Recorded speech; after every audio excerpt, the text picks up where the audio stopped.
Won't you remain standing for a moment? I'm just so delighted to see all of you up out early this morning. You know, the older you get, the more you realize you can't stay in church all night. You know, I used to hear people say, I'm running for Jesus and I ain't tired yet. I'm old. We walk for Jesus and we do get tired.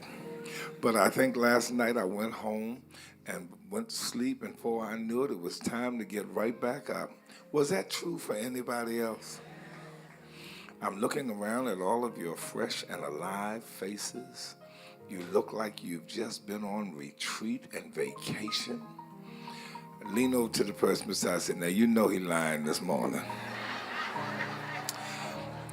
But listen, even while you're standing, you may have already done this, but I'd like you to do it again. Can you give somebody a big squeeze and hug and say, remember, hold on to your dreams?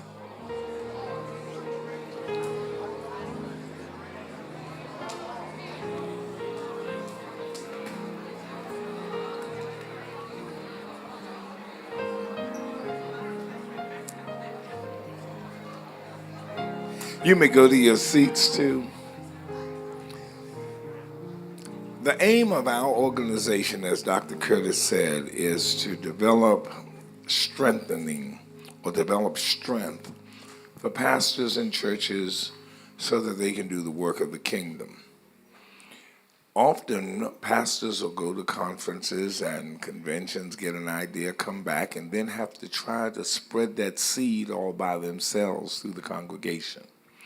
Our aim and effort always is to have more persons here, to have the pastor bring some of the team members with them to the session.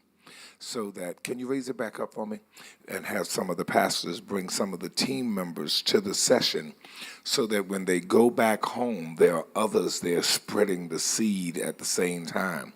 Can I see the hands of folk who want their church to go into a radical move for God?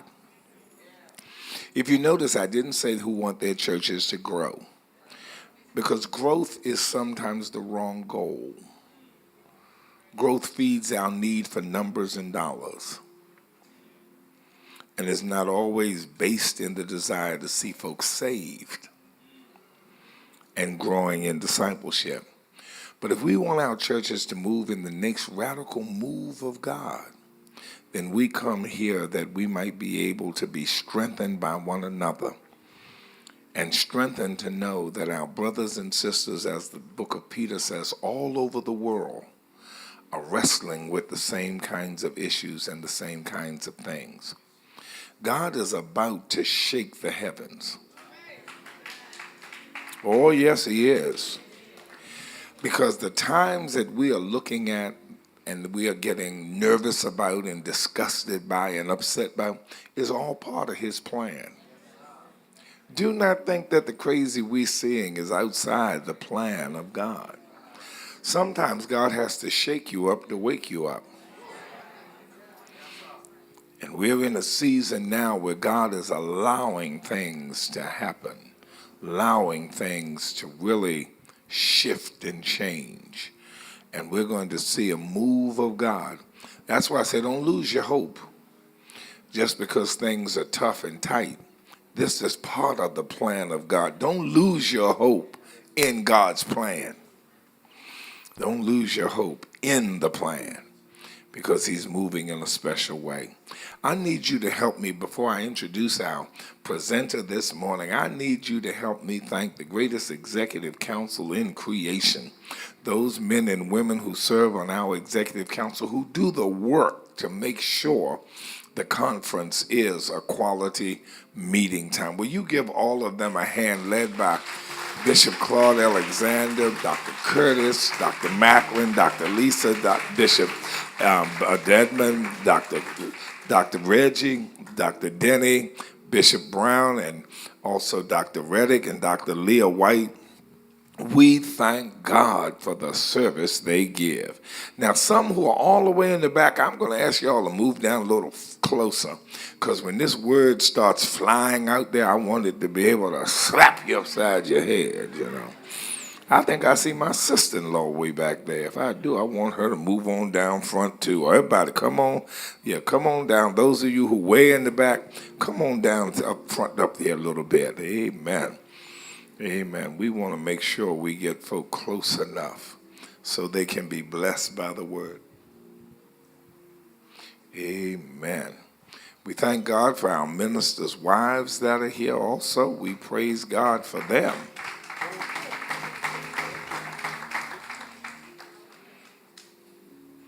Amen. We have a mighty voice in the church today. Oh, y'all didn't hear me. We have a mighty voice in the church today. Bishop Joseph Walker is a pastoral phenomenon. God gave him a vision to start a church. Started a church and ran into some opposition, even in the launching and getting started in the location. But when you don't lose your dream and you know God's put it in you, it will come to pass. They have 4 services and getting ready to start a Saturday service. God is blessing the church to grow now in new areas of multiculturalism. Things that you and I, Martin Luther King said the most segregated hour is 11 o'clock. And he's yet able to break through that and bring other men and women into the ministry of Jesus Christ through Mount Zion. He is the presiding bishop of Full Gospel. And I remember my first time going to the Full Gospel Conference. Bishop Oscar Brown, who was then Reverend Oscar Brown, came by my house, told me he had been to Full Gospel. It was their first gathering, and he hadn't seen anything like it. I said, well, Oscar, I'm going next year with you. And we went, and it was something to behold. It was a new move of God. I will forever say, when the record is written on this century, or these centuries, the names of T.D. Jakes and Paul Morton will have to stand high for changing not only a generation, but changing the mindset of how things are done. And one of the young men he nurtured, cultured, and brought along was Joseph Walker. And when it came time for him to hand off the baton of leadership, he did not think it robbery to hand off the baton of leadership to the most capable hands of Bishop Joseph Walker. If you go to Nashville, you're going to see some church. I mean some serious church. I will sneak in online on Sunday mornings just to pick up what's going on. And they have serious church. I need you to lean over to somebody and say, get ready now for a word. Oh, y'all didn't say it like you mean it. Look at somebody else and say, wake up. Get ready for a major word. Will you put your hands together for Bishop Joseph Walker, the presiding bishop of the Full Gospel Baptist Fellowship of Churches International? Come on, won't you applaud him? Bishop, it's all yours. Now you can bring it down, sir.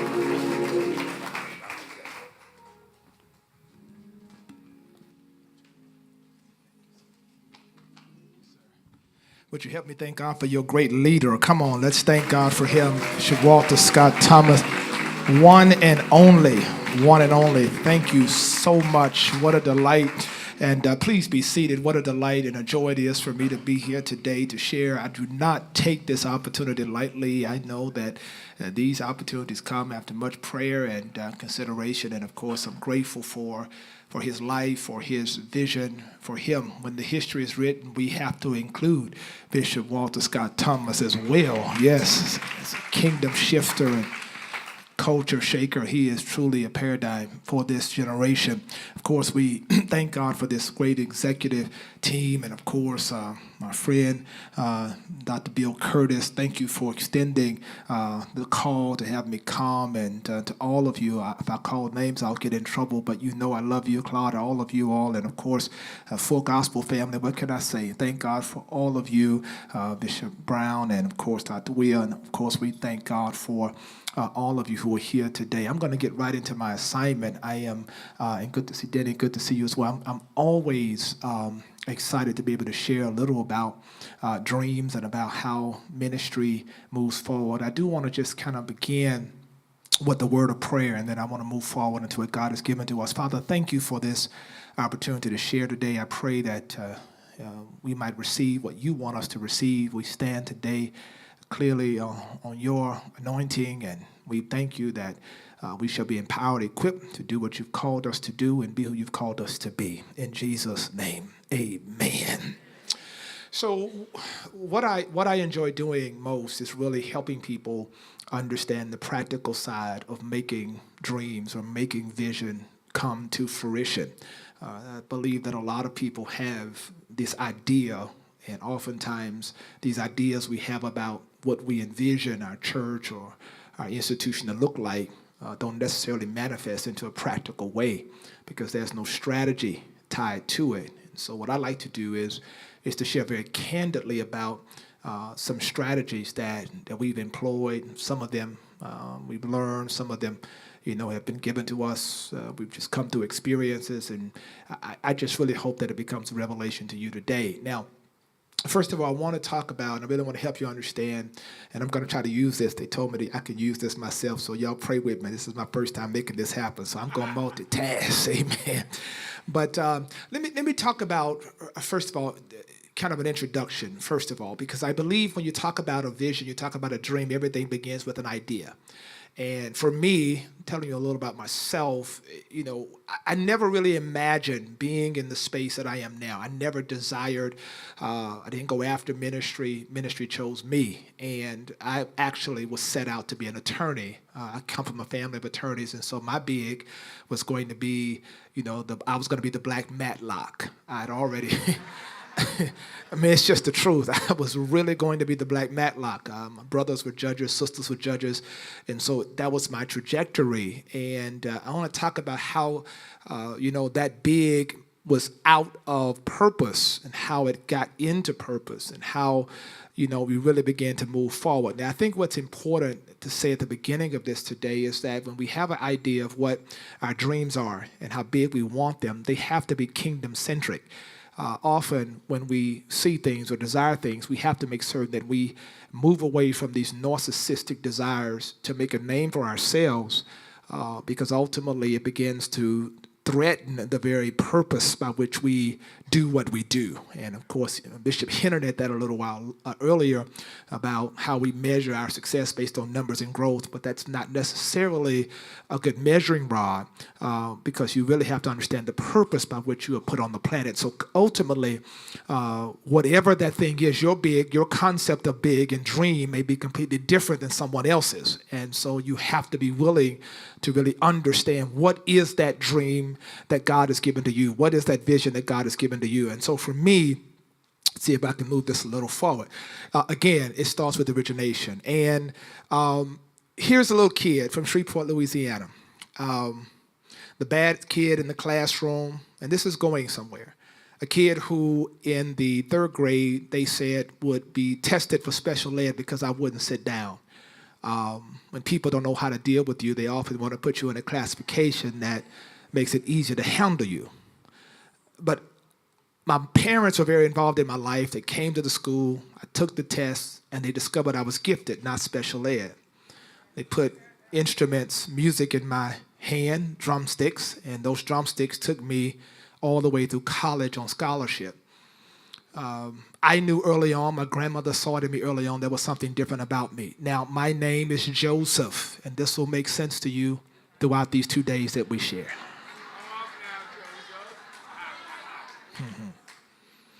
I am not the first son of my father. I am not. But I have the name. I am the third. I'm his namesake, but I am not his first son. I realized early on that there was something different about me. I felt like I was better than anybody else. You just begin to realize there's certain spaces and certain things you don't fit in. You begin to realize that what you're drawn to a lot of folks around you are not drawn to.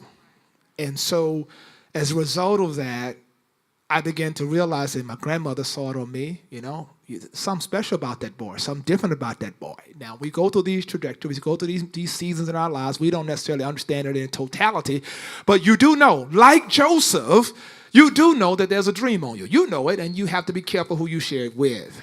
And early on in my life, I'll talk to you about this in a moment. Like Joseph, I shared it, and I ended up in a lot of pits as a result of it.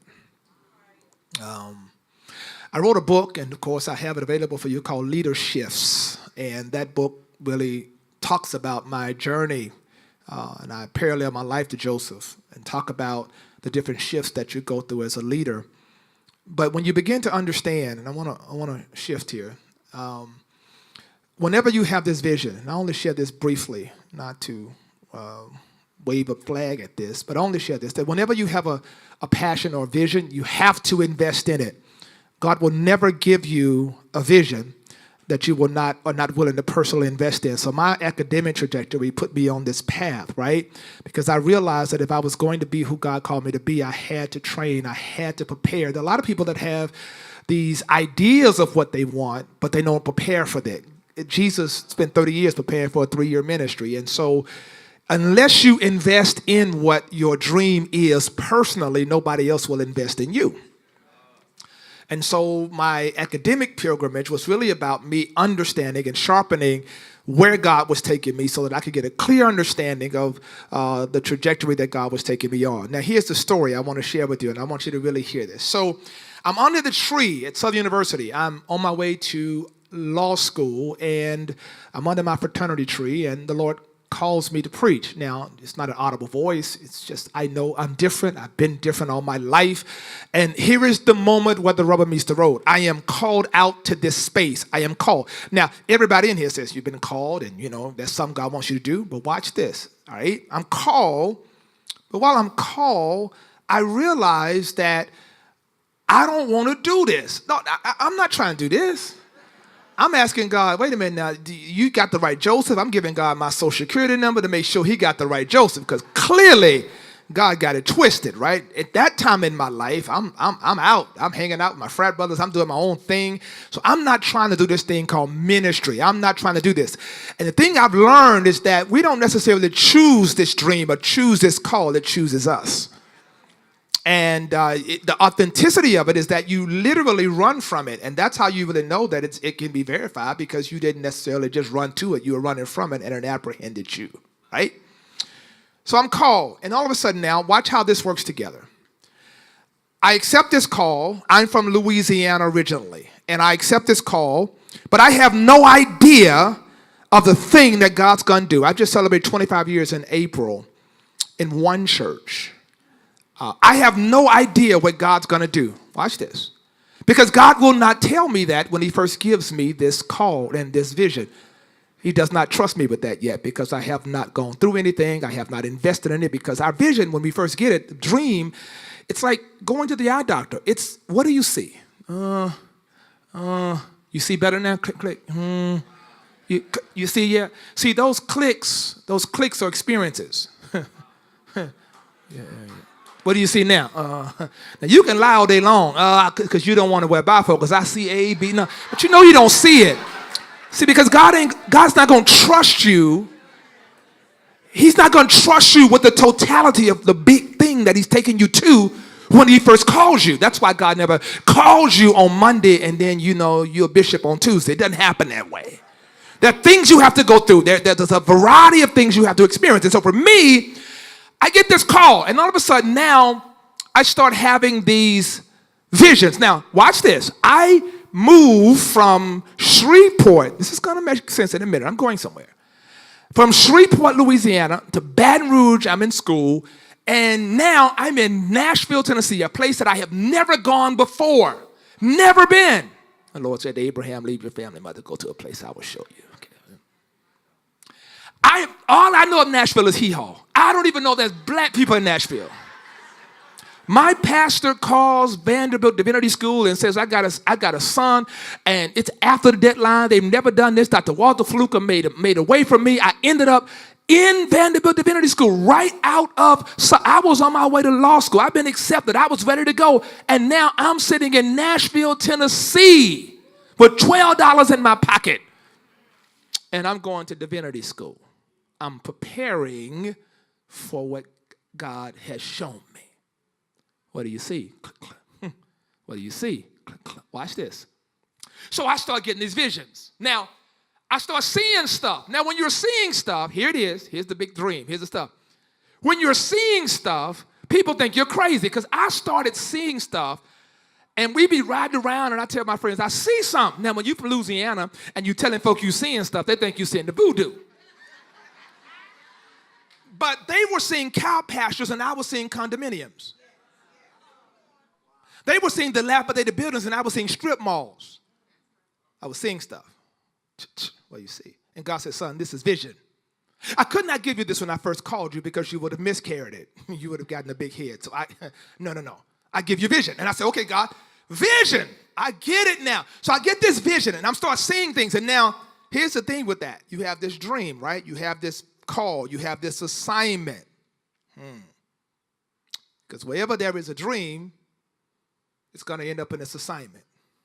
Right out of seminary, all right, I get called to a church that was founded 3 years after the Emancipation Proclamation.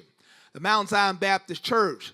The sons and daughters of slaves built the church. People that built Fisk University built Mount Zion Baptist Church. It had a major history. When I got there at 24 years of age, I was the 19th pastor of this church. Well, I'd served the previous pastor who resigned in a good old-fashioned Baptist way.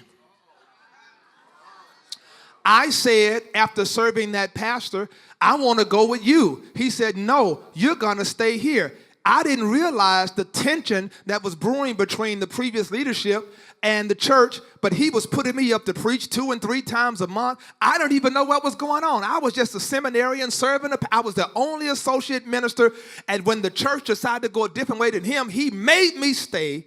They called me at 24.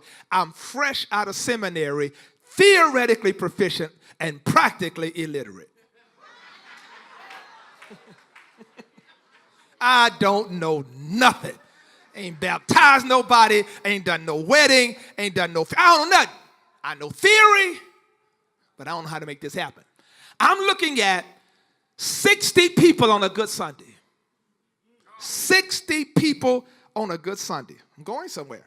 Here's my assignment. 175 people. There it is. I'm assigned. This dream started before I got here. It's in me, and my dream don't match my reality.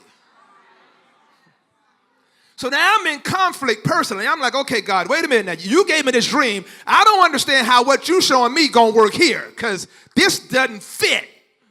And what do you do when you have this dream, this idea, this thing that God is showing you, and then all of a sudden that it's in conflict with your context, right?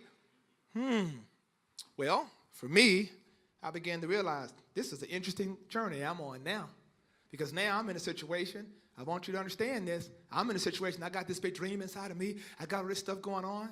And man, I'm having to deal with politics like I never thought I'd deal with it before, within the institution, within the church.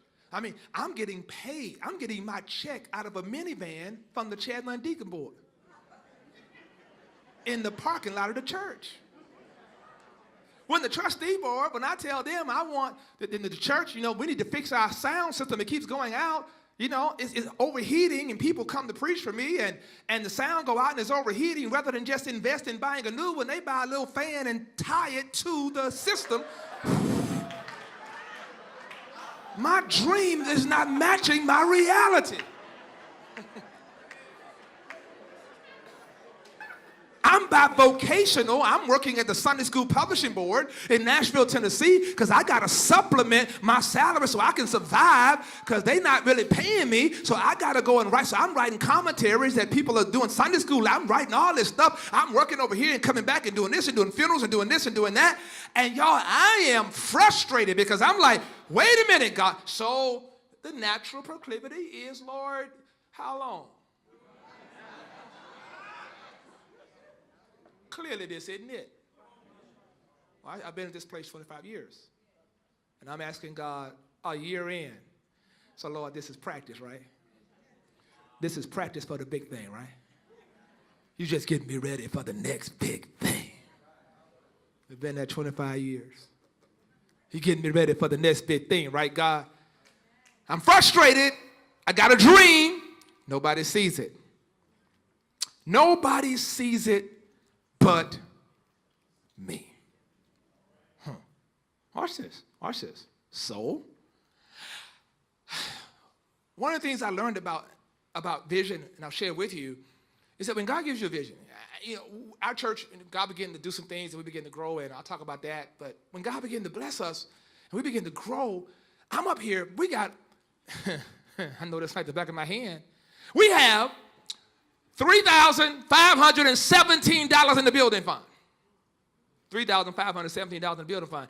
And God is showing me strip malls, he's showing me educational stuff, he's showing me all this stuff, multi-million-dollar stuff. And we got a Baptist building fund with $3,517. You know something about a Baptist building fund, you can have a building fund forever and don't build nothing. And they're looking at me like I'm crazy because I'm up there talking about all this vision and all this stuff God's going to do through us and all this stuff. And they're like, he must not know where he is. And there's vision, right? And I got this vision. And God's like, son, listen, when I give you vision, keep that vision under divine supervision. You'll always have provision and very seldom a need for division. You will never have a dream or a vision you can afford. If you can afford it, it's not a dream, it's a good idea. Vision is always bigger than your budget. It's always bigger than your bank account. Whatever you are seeing, if you're trying to say, I can afford this, it really isn't of God. It's got to be God's size, because if it's God's will, it's God's bill. I just said something.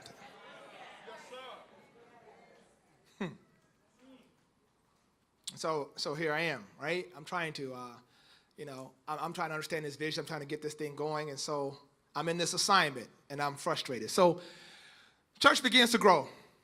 Now what's going on, the vision begins to expand, right? The building was never a vision. Don't ever make your building a vision, because your building can never be a vision. Your building only houses the vision. And if your building is a vision, then your vision may not be able to accommodate the space in which you built. So you have to understand your building is a result of your vision. We're growing, and I'm thinking, after burying more people the first year than we took in, I'm thinking they're excited. I'm thinking that they're so excited to see all these young people. I'm going on the campuses. The young people are coming. We got college students coming. We got hundreds of people joining us Sunday. It's like a crazy revival going on, right? It's like happening like never before, and the church is in shock. And I started realizing some things, right? Right now we have one church in 3 locations. Back then I had 3 locations in 1. You missed it. I had 3 churches in 1 location. You understand what I'm saying? Change brings about anxiety. Never think that when you implement your dream into a context or system that everybody's going to embrace that. Change always brings anxiety. And it is a natural part of who we are. I don't care who you are, change always threatens certain things in us. Our significance, it makes us confront our mortality. Change is difficult to deal with. I mean, all of us are changing. You cannot fight change. It's going to happen. I mean, you think about it. There was a time you jump out the bed and just go. Now you get up and think about it. Was the time you thank God, Lord, I thank you that ain't nothing hurt. Now you thank God ain't nothing new hurting, right? Because change is inevitable. It's going to come. You cannot stop it. But change threatens people. And so here I am dealing with the resistance because there are challenges. I'm trying to get people to buy into this dream. Can't y'all see it? Look at what God is doing. This is amazing. Look at how people are coming in, and look at how this is happening. And I'm trying to get people, I've agonized over this. I agonize, and once I agonize, I strategize, and once I strategize, I organize, and once we organize, we mobilize. That was the plan. Let's do this. We've been on our face about this, but then there's conflict. And the conflict is this. My exposure is different than my people. You see, vision is about exposure, where there is no vision or where there is no exposure. I realized that most of the people that I'm leading have never been outside their zip code. So, Pastor Denny, I'm going around the world. I'm seeing great things. I'm going to University Park. I'm going to my area. I'm going around the world. I'm seeing major ministries and coming back and telling them, look at what God can do. And they're like, here? Not here. Not here. But no, because my reality, there's this conflict with exposure and reality. And so I started realizing maybe these people don't necessarily get it, because now we're dealing with the loss of an old system. I was so young and naive that I used to preach sermons against people that resisted the change. That's how stupid I was. We all did that, young preacher. You got no sense. I preach sermons like hell raisers, and it had no sense. It had no sense. I was at Princeton, and part of my dissertation was helping the church understand how growth impacts the original congregant. And the original congregant is not necessarily a person who is older in age. It can be any generation, just the person who was there before the phenomenon took place. And here's the deal. Here's what we discovered. I want you to really get this. I discovered that the people were not mad at me, because I was taking it personal. When you're bringing your dream into a space and you're trying to say God wants to do these great things and all this new stuff's going to come forward, you know what's really going on? People will grieve the loss of the church as they once knew it.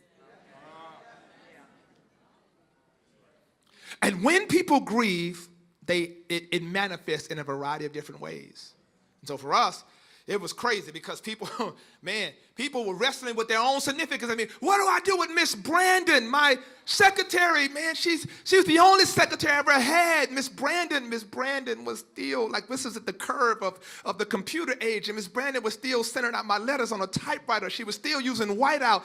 My letters had hickeys on them, and when the White House called, when Clinton was in office and they called for me, the first time the president called for me, and we had phones in our church that they were not double line. You pick up the phone in the foyer, it's the same phone in my office. You had to, I'm on the phone, hang up. And when the White House called for me, want to speak to Reverend Joseph Walker, she picked the phone up and said, stop playing, and hung up. What do I do with Iris Brandon? The system has outgrown her capacity. The growth, the dream is beyond her capacity. What do I do with her? She's going to struggle with her significance. Because I had to deal with it. What do I do with the musician that was there before I got there? See, there's some people, if you move them, they'll die. Their existence is tied to what has been. And until you carve out a space in the dream, in the growth, in the new thing you're doing, you will lose a significant piece of your ministry. So we're witnessing this stuff happen. All these conflicts, right? I got to deal with Miss Brandon. My letters got hickeys on them. Whiteout. Miss Brandon has a thing called a computer now. Baby, I don't want to do that computer stuff. I'm going to type your letters like this. I got to deal with a choir that's still singing songs off key. One Sunday they were singing, throw out the lifeline. And I was like, Lord, I'm sinking. Throw me 1, 2. What do? You're in conflict. You're in conflict because now the church is growing. And then we're moving. Our church moved from the original location. We went to the World Baptist Center in Nashville, Tennessee for capacity's sake because we had outgrown our current facility. And then now we're in the World Baptist Center. And then the church grew beyond that. And then I came in conflict with the Reformation that didn't know how to handle the dream that was in me. I said, you can't be here. I said, well, there we go again. You see, this is why you have to know how to manage your dream. See, because if you don't learn how to strategically manage your dream, I tell people all the time, you know, when you're moving, you have to understand all growth is not healthy. Some of it's swelling. And you have to be able to identify wherever infections are, and you have to deal with those infections then. And you have to be able to address them, because whatever you do not confront can ultimately cause cancer within your organization. And so for me, it became an issue now of understanding, watch this, collaboration. Now, here's what the rubber meets the road for us, right? I had to learn early on to delegate responsibility. When you have a dream, you have things, you cannot do this by yourself. Being a collaborative leader is not a new phenomenon, but for people who are experiencing tremendous dreams and growth, if you're not careful, you'll begin to think it's all about you. Again, I like to share transparently some of the things that happened to me. So I'm young, things are happening, church is growing. I'm 27 years old, man. We've grown from 175 people. Now we're like at over 7,000 people like in 3 years. That don't make sense. I know it don't make sense because the growth was crazy. I'm standing in the World Baptist Center one day, and I'm saying, Lord, look at what you're doing through me. And I've heard God's voice a couple of times directly to me, but this is one time I heard the clearest, and God said to me, son, you're insignificant to the process. This is for my glory.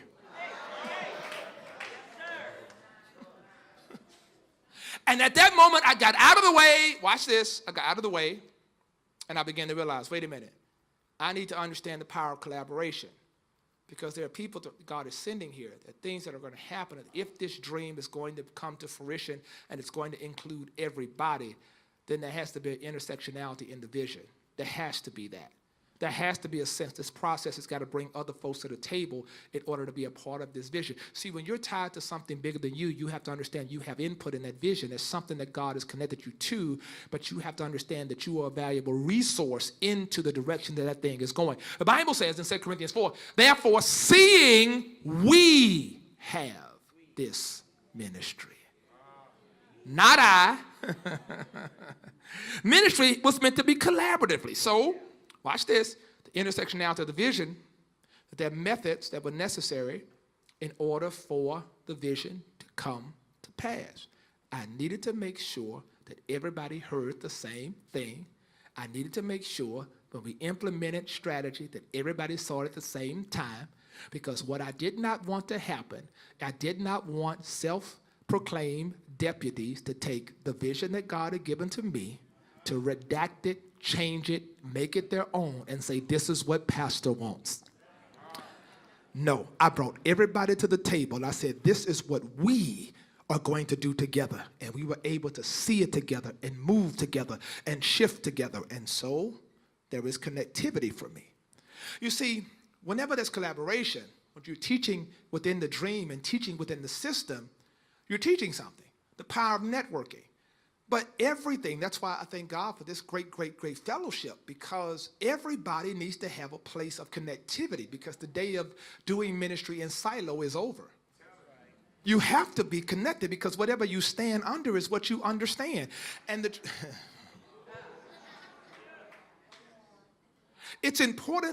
was important for my members to see me submitted to authority.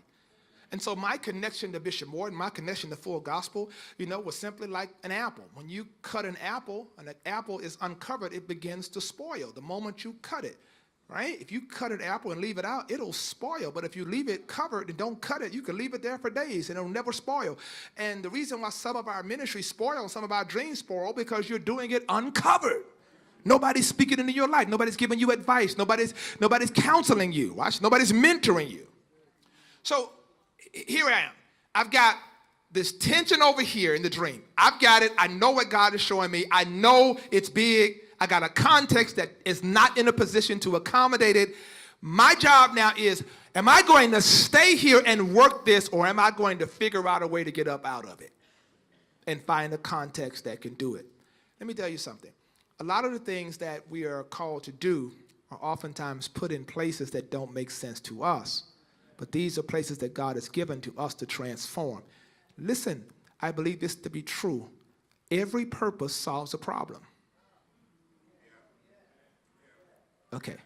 Every purpose solves a problem. Your dream, your vision is to solve a problem, which means it'll never be dropped into a place of comfort and ease. It'll always be dropped into a problem, because what God has placed within you is what's to solve the problem in that context. It was not meant to be easy. You got the goods to do it. So, I often looked at ministry like this. this transformation station. Something I want to share with you just for a second.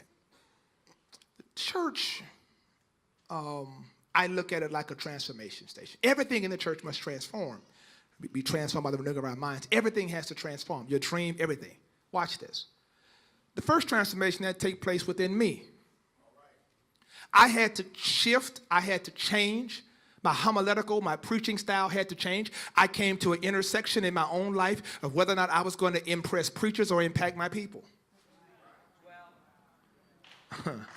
There comes a moment that when you begin to mature as a pastor, Dr. Curtis, you bring more depth to your homiletical presentations, and you're not cookie cutter sermon. You really do understand now that where God is taking you, the diet of your people have to change.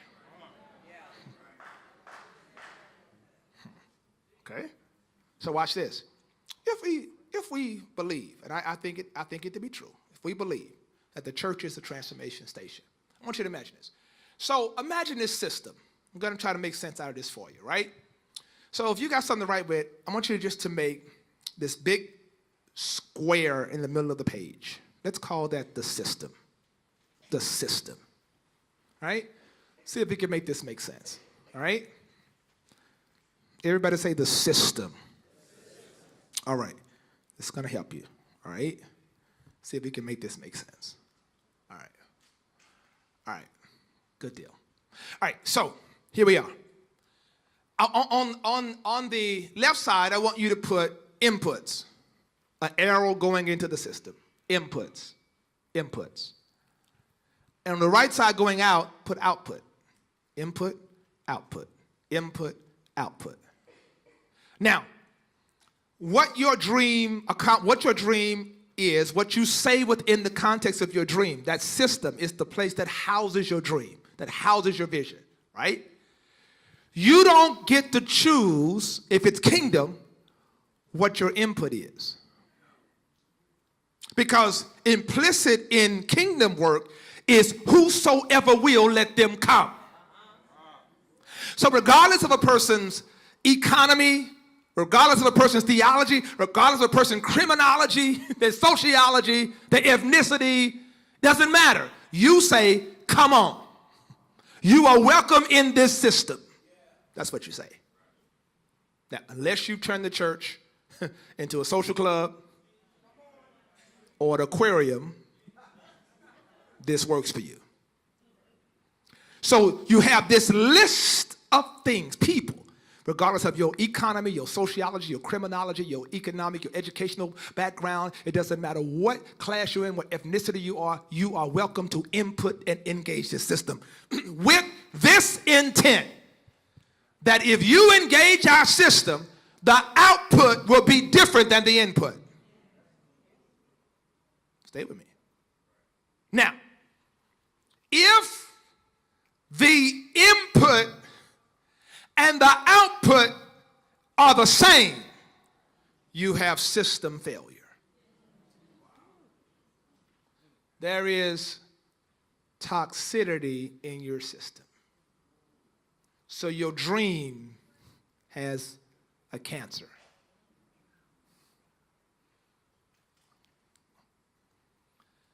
Now, there's this idea. Watch this. There's this idea. If you're a leader, tell me how many times has this happened to you? Think about that box. Always remember something about that system. That's the box in which the ministry or the vision, the dream is housed. The leader lives outside of that box. The leader is never in the box, but lives outside the box and engages the box. Because leaders think outside the box.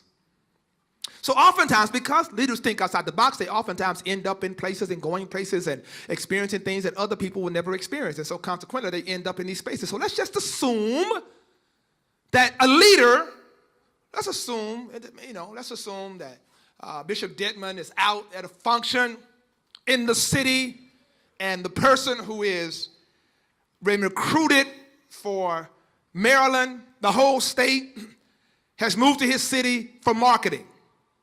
They have been recruited from around the United States and around the world. They have come from New York, and they're going to be now over the marketing for the entire state of Maryland. And he's met them out the box. And because he's engaged them, because he's a nice guy, he says, and that person says, wow, you're such a nice man of God. Where's your church? He's like, huh. And that was the hook. And he invited that person to the system. But it wasn't just to the system. He had something else in mind. I got a dream, and I could see you a part of my dream. He invites that person to his system. He assumed that person comes with their family, excited. We're new to the city. I'm over marketing. In his mind, he's already thinking, I cannot wait to connect you with my media team. They're going to be so excited to meet you. Because he makes a series of assumptions that the people within his system will receive an input without being threatened. He's not threatened because he welcomes people who make the ministry look good. He welcomes. He's like a general manager. He wants the dream team. He sees it all working in sync together. He doesn't realize he's going to have to deal with some stuff once he drops that person off. So after church, that person comes out. We really enjoyed the service. Oh my God, we'll be back. By the way, he says, I want you to meet my director of marketing, and this is who this is. They just moved to the city. They're from New York, and they're over marketing for the entire city. I want you to get them involved. He then walks away, goes back outside the box, and assumes the system got that person, and the system has that much enthusiasm as he did about embracing that person in the system. This person who's over marketing for the entire state of Maryland goes to the first meeting of the marketing team, is never asked to do anything, never asked to engage. And 3 weeks later, this person has been told, can you pass these flyers out at least for us? Do that. This person is over marketing for the entire state of Maryland, and now has been asked to pass out flyers. And so now the person who was so excited and on fire to connect with your dream and your vision is now sitting in the back. And then 3 or 4 Sundays later, they're never there. You see them out in another function outside the box. Where you been? You know, I've been traveling. Because they have disconnected from your system only because, not because of you, but because of the toxicity that's in your system. Because the toxicity in your system is a reflection on your leadership. And so as a leader, you have to be willing to confront the toxicity in your system, because the issue is you will never grow your dream. You will never engage great resources to your dream if you bring people into a toxic system. Yeah, toxicity and system failure. Get it? That's where I was. All these people coming. And I wondered, why are they being run away? Because I didn't realize people were dealing with their own significance. They were struggling with their own relevance. Well, if they come, what does that mean for me? What does change mean for me? You see, the toxicity of the system means that now there are these territorialisms. You don't even realize you got pew pastors in your church. You can talk to one person, they got influence over 40 people. Who is this? What they up to? What they do? See, because you have to confront that. You have to deal with that. Because you have to help people understand that change is not a threat to them, but it enhances the dream. The dream includes us all.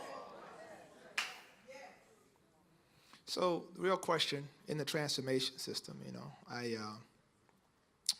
I'll tell you this, and I'll give you some strategy now, and I'll let some questions come if you need to do that. But because I got a lot to share with you tomorrow, I'm just setting the stage for that. But when I first got to Southern University in Baton Rouge, I'd never washed clothes. I'm testifying, this is the truth. I'd never washed clothes in my whole life.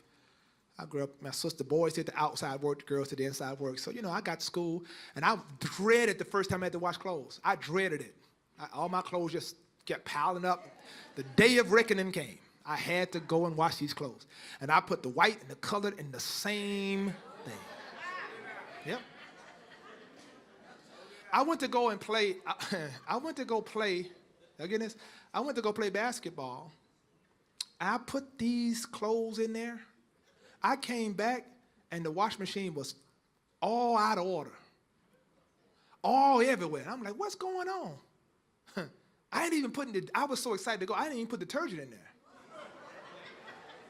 I came back, Dr. Thomas, and realized there was an imbalanced signal on the wash machine. My clothes had been tumbling, turning, and when I opened up the wash machine, they were wet, heavy, and dirty. And that's the kind of system you're going to have if you don't confront this mess. A church that's tumbling, wet, heavy, and still dirty.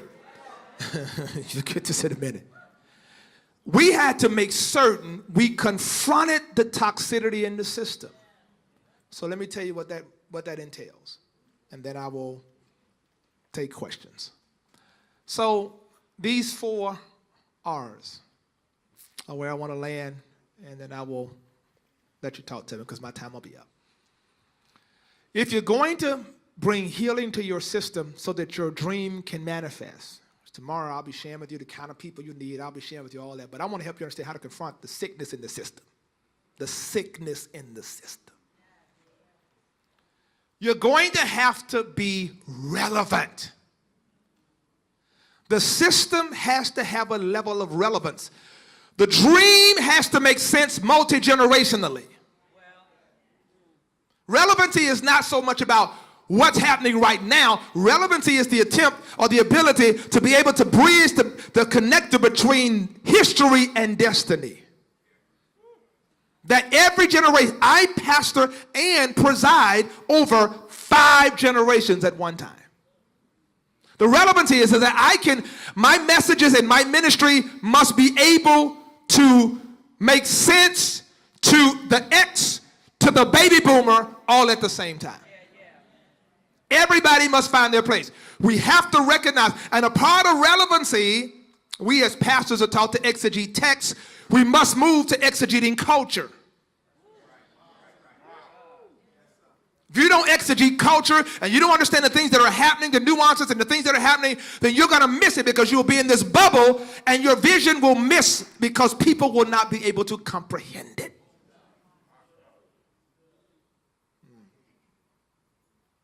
There's a marvelous thing that happens. See, the thing about vision is I could suck you in with vision and you still not hear me. Okay. Can I show you exercise on relevancy? I'm going to suck you in on vision and you're going to hear me. Because when I speak to you, like every time, why don't they hear me? I'm telling them the truth. Let me show it to you. I want everybody just for a moment. Take your right hand and do this. Watch this. I'm talking to you. You see, I'm showing you vision. I'm talking to you, though. I'm telling you the truth. I'm showing you vision. Everybody do this. Make a fist. Make a 5. Hold it up. You see? You see vision, right?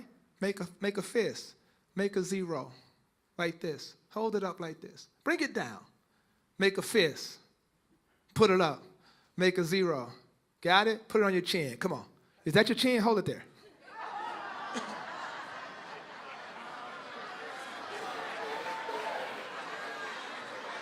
Less than 30 seconds. It took less than 30 seconds for me to take your attention off what I was saying. See what I'm saying? See what I'm saying? Relevancy is not, faith cometh by hearing, hearing by the word of God. See, can you get people to see what you are saying? That's relevancy. That's relevancy. That's the relevancy. That's where Thomas saith unto him, Master, show us the Father, and it will suffice us. We at this point, and you don't know me and the Father are one. We didn't come this far, and you still don't know who I am. Get it? Relevancy. Relationship. If you're going to fix the system so your dream can have capacity to grow, you're going to have to develop relationships and be intentional about them. If there's one thing that people will tell you about me, I hope they'll tell you because it's true. I'm probably one of the most relational people on the planet. I love people. I still shake hands after all my services. I go out and meet people. I still baptize and I still go visit the sick. I'm a relational person. I don't need 50 people with earpieces around me. Because the day of ecclesiastical celebrity is over. We have to understand something. We're in a different dispensation. This is the season where your dream and vision is never going to manifest if you do not create a culture of relationship. What the world is looking for now are people who are relational. If people can touch Jesus but can't touch you, that's a problem.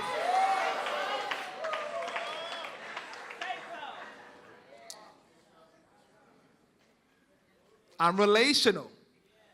See, because you have to understand, even in your ministry, even as leaders, you have to be we're today. See, the majority of the people in this generation will text a staff person before they go next door and say good morning. Will spend more time on social media than they do actually developing significant relationships. So it's going to be important that you build a culture in your system that is relational. Does that make sense? Yeah. That's relational. You know, God has blessed our church with thousands of members, but we are all relational. We do a lot of intentional things in relationship, even with our team, our staff, even with the membership on Sunday. All those things are designed to foster relationships. You gotta be relational. All right? Relationship says, we are welcoming you. Come on in. There's a culture and climate here that whatever gifts you have, they are welcome in this space. That's what we are not intimidated by you. We welcome you. When you develop that, people will embrace positive change. They will not be stuck on tradition because tradition is frozen success. Here's the third one. Risk. I read, Pastor Macklin, I read Hebrews 11:1. Now risk is the substance of things hoped for.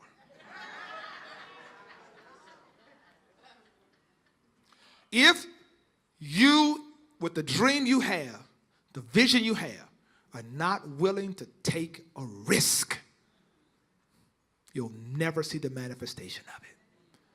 I'll share with you tomorrow some risks we took because dreams are costly.